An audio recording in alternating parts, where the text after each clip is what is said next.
So what do you think is the most innovative thing that television stations are doing to stay on the edge of social media? I think, broadly speaking, the most innovative thing that stations are doing is they're working very hard at interacting with their audience, bringing their audience into the process, letting them participate, listening.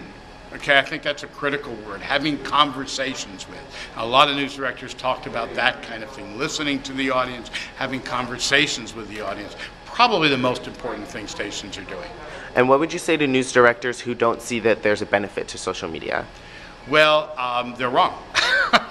I mean, it's easy to get caught up in, we're not making any money on this. We're not making money in social media. And in many cases, that's probably true.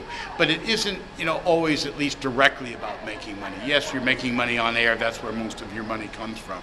But it comes because you're doing something with that audience that gets them to watch on air.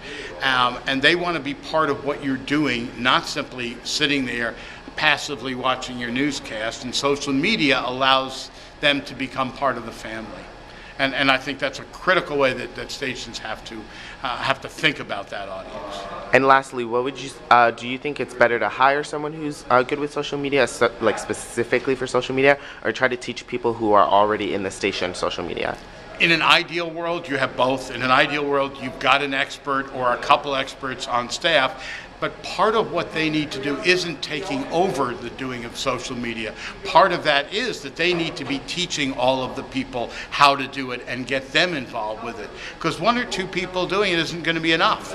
And you can't do it for someone else. That's the whole notion of social media. Social media is a personal kind of situation. It's a one-on-one in a sense. So yeah, you probably need some experts, but those experts, if they're not spreading that word and that skill set to everyone else in the newsroom, then it's still not going to work. Thank you so much.